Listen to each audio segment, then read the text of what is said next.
আসসালামু আলাইকুম, সবাইকে শুভেচ্ছা জানিয়ে কুরাইশ নিউজের বিকেলের সংবাদ শুরু করছি। আমি রফিকুল ইসলাম। শুরুতেই সংবাদ শিরোনাম। সচিবালয়, যমুনা ও শাহবাগ এলাকায় সমাবেশ মিছিল নিষিদ্ধ। পরপারে পাড়ি জমালো মাগুরায় যৌন নির্যাতনের শিকার শিশুটি। দিল্লির হোটেলে ব্রিটিশ নারীকে সংঘবদ্ধ ধর্ষণ। এবং টাই ব্রেকে অ্যাটলেটিকো মাদ্রিদকে হারিয়ে কোয়ার্টার ফাইনালে রিয়াল মাদ্রিদ। এবার বিস্তারিত। শুরুতেই জাতীয় প্রসঙ্গ।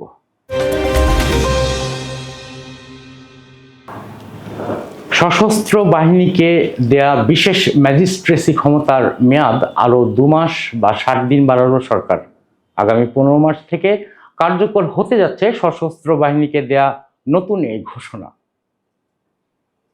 বৃহস্পতিবার জনপ্রশাসন মন্ত্রণালয়ের এক প্রজ্ঞাপনে সরকারি এ সিদ্ধান্তের কথা জানানো হয়।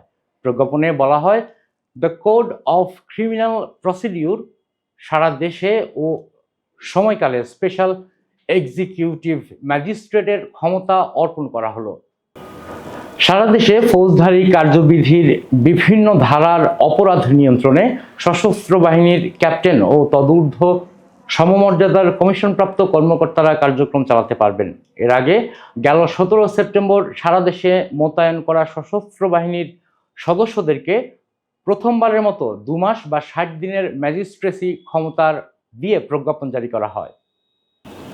সরকারি প্রাথমিক বিদ্যালয়ের প্রধান শিক্ষকরা 10ম গ্রেডের বেতন স্কেল সহ 2য় শ্রেণীর গেজেটেড কর্মকর্তার মর্যাদা পাবেন বলে রায় দিয়েছেন সুপ্রিম কোর্টের আপিল বিভাগ।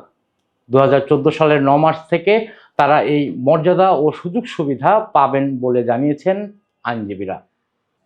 বৃহস্পতিবার প্রধান বিচারপতি ডক্টর সৈয়দ রেফাত আহমেদের নেতৃত্বাধীন আপিল বিভাগ এই রায় দেন। এতে হাইকোর্টের রায় বহাল রইল। আদালতে শিক্ষকদের পক্ষে শুনানি করেন জ্যেষ্ঠ আইনজীবী ব্যারিস্টার সালাউদ্দিন দোলন।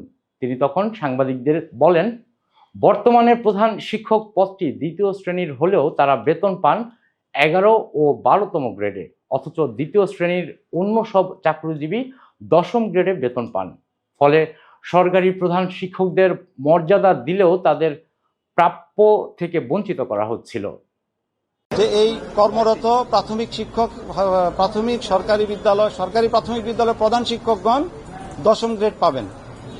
আচ্ছা, দ্বিতীয় ডাইরেকশন হচ্ছে তারা 2য় শ্রেণীর দ্বিতীয় শ্রেণীতে আপগ্রেডেড গেজেটেড স্ট্যাটাস পাবেন, অর্থাৎ their names will be notified in the gazette. এখন যেহেতু টোটাল শিক্ষক প্রাথমিক বিদ্যালয়ের খালি পদ হলো 32,000, যেটা আগের একটা কেসে আপনাদের বলেছি, আর কর্মরত আছে 30,000। আর যেহেতু এই রায়টা হয়েছে এবং আপিল বিভাগের রায় বাধ্যকর, তো আমি মনে করি যে সরকার এই বেনিফিটটা এক্সটেন্ড করবে সবার প্রতি, যারা পিটিশনার হয়েছে তাদেরও, এবং যারা পিটিশনার হতে পারেনি for the reasons beyond their control, তারাও এই বেনিফিটটা পাবে। কারণ law declared by the appellate division is binding upon all.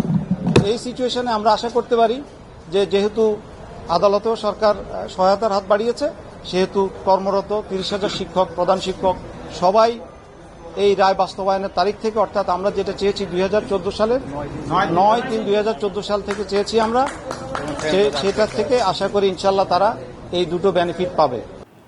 Bangladesh সচিবালয়, প্রধান উপদেষ্টার সরকারি বাসভবন যমুনা ও শাহবাগ মোড় সহ আশেপাশের কয়েকটি এলাকার সভা সমাবেশ, গণজমায়েত, মিছিল ও শোভাযাত্রা নিষিদ্ধ ঘোষণা করেছে ঢাকা মেট্রোপলিটন পুলিশ ডিএমপি। পরবর্তী নির্দেশ না দেওয়া পর্যন্ত এই সিদ্ধান্ত বহাল থাকবে। বৃহস্পতিবার সকালে ডিএমপি কমিশনার শেখ মোহাম্মদ সাজ্জাদ আলী স্বাক্ষরিত এক গণবিজ্ঞপ্তিতে এ তথ্য জানানো হয়। বিজ্ঞপ্তিতে বলা হয়, আজ থেকে পরবর্তী নির্দেশ না দেওয়া পর্যন্ত বাংলাদেশ সচিবালয় এবং প্রধান উপদেষ্টার সরকারি বাসভবন যমুনা ও পার্শ্ববর্তী এলাকা, হোটেল ইন্টারকন্টিনেন্টাল মোড়, শাহবাগ মোড়, কাকরাইল মোড়, মিন্টু রোডে যে কোনো প্রকার সভা সমাবেশ, গণজমায়েত, মিছিল ও শোভাযাত্রা নিষিদ্ধ করা হলো। সম্প্রতি রাজধানী সহ সারা দেশে বেড়েছে ধর্ষণ, নারী নিপীড়ন ও নির্যাতনের ঘটনা। প্রতিদিনই বিভিন্ন স্থানে নারীদের প্রতি যৌন নিপীড়নের ঘটনা সহ নানা অনাকাঙ্ক্ষিত ঘটনা শোনা যাচ্ছে। আর এতে করে নারীদের নিরাপত্তা নিয়ে উদ্বিগ্ন নগরবাসীর ভাবনায় বিস্তারিত জানাচ্ছেন জাকির হোসেন।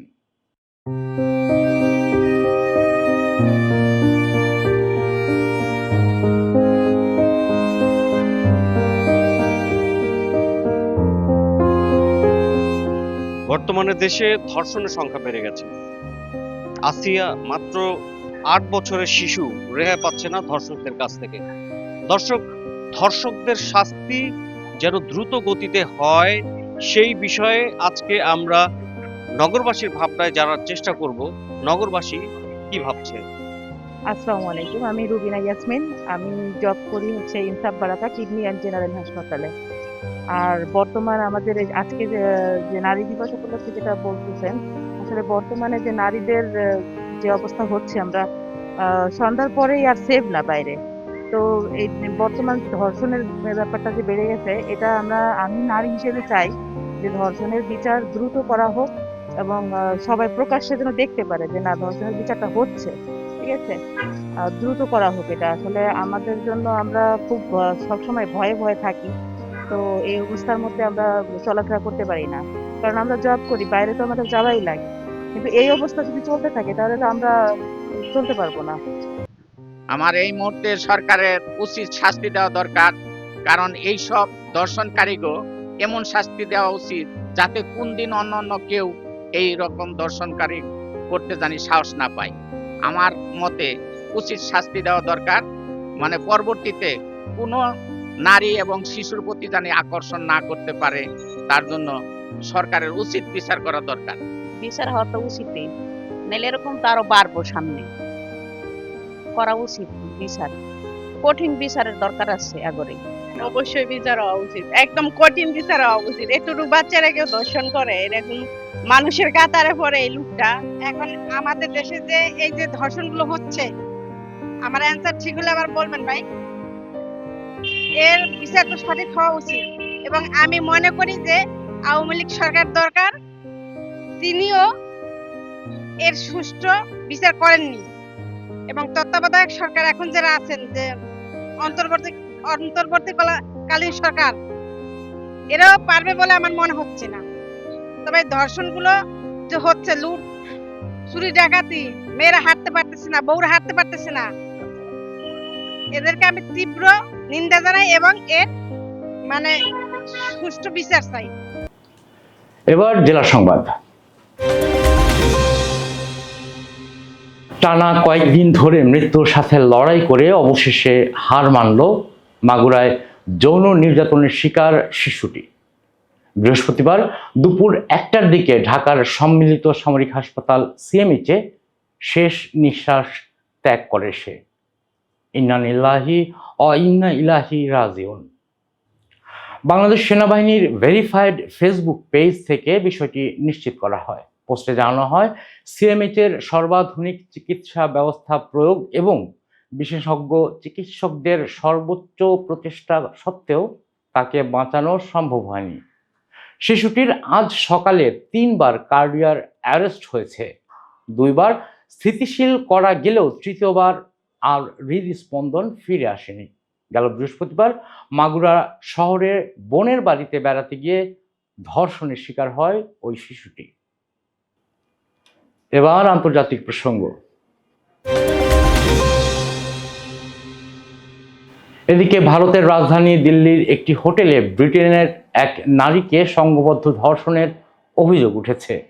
বৃহস্পতিবার ভারতীয় সংবাদ মাধ্যম এনডিটিভি এক প্রতিবেদনে এ তথ্য জানায়। সংবাদ মাধ্যমটি জানায়, ভুক্তভোগী নারী ভারতে ঘুরতে এসেছিলেন এবং অভিযুক্ত যুবক কৈলাসের সঙ্গে তার বন্ধুত্ব রয়েছে। কৈলাসের বন্ধুর বিরুদ্ধেও ব্রিটিশ পর্যটকের শ্লীলতাহানির অভিযোগ আনা হয়। সোশ্যাল মিডিয়া প্ল্যাটফর্ম ইনস্টাগ্রামে বন্ধুত্ব হওয়া কৈলাসের সঙ্গে দেখা করার জন্য দিল্লিতে আসেন ব্রিটিশ এই নারী। তিনি দিল্লির মহিপালপুরের একটি হোটেলে অবস্থান করছিলেন। সেখানেই কৈলাস তার বন্ধু সহ ওই নারীকে ধর্ষণ করে বলে অভিযোগ করা হয়। কৈলাস নামের অভিযুক্ত যুবককে গ্রেফতার করেছে পুলিশ। জানাবো খেলার খবর। চ্যাম্পিয়ন্স লিগে টান টান উত্তেজনাপূর্ণ ম্যাচে অ্যাথলেটিকো মাদ্রিদকে 4-2 গোলে হারিয়ে কোয়ার্টার ফাইনালে উঠে গেল রিয়াল মাদ্রিদ। বুধবার রাতে মেট্রোপলিটনে স্টেডিয়ামে দুই জায়ান্ট ক্লাবের মধ্যে বিজয়ী দল নির্ধারণ করতে না পারায় ম্যাচ গড়ায় টাই ব্রেকে। নির্ধারিত সময়ে 1-0 গোলে জয়ী দল ছিল অ্যাথলেটিকো মাদ্রিদ। তবে প্রথম লেগে রিয়াল মাদ্রিদ জয় পেয়েছিল 2-1 গোলে, যার ফলে দুই লেগ মিলে দুদল 2-2 গোলে সমতায় থেকে যায়। অতিরিক্ত আরও 30 মিনিট খেলা হলেও সেখানে কেউ গোল করতে পারেনি। শেষে টাই ব্রেকে নিষ্পত্তি হয় বিজয়ী দল।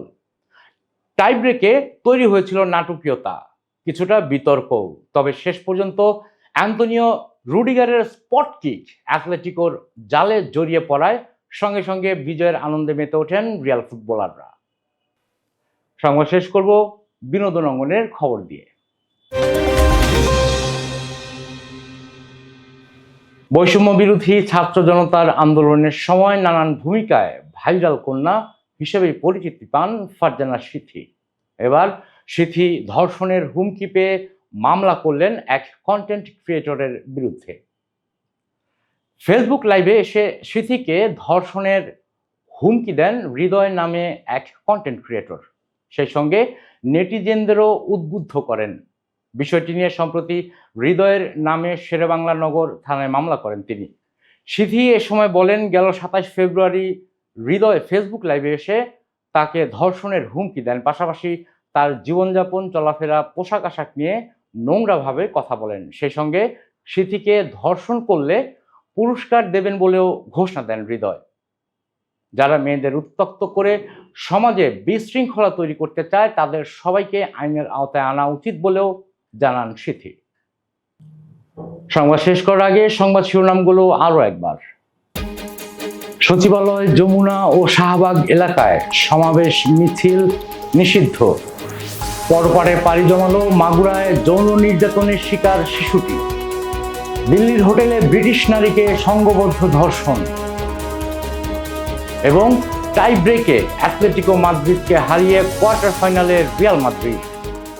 দর্শক, এতক্ষণ সাথে থাকার জন্য ধন্যবাদ। সবশেষ সংবাদ দেখতে চোখ রাখুন কুরাইশ নিউজের পর্দায় অথবা ভিজিট করুন www.kurashnews.com।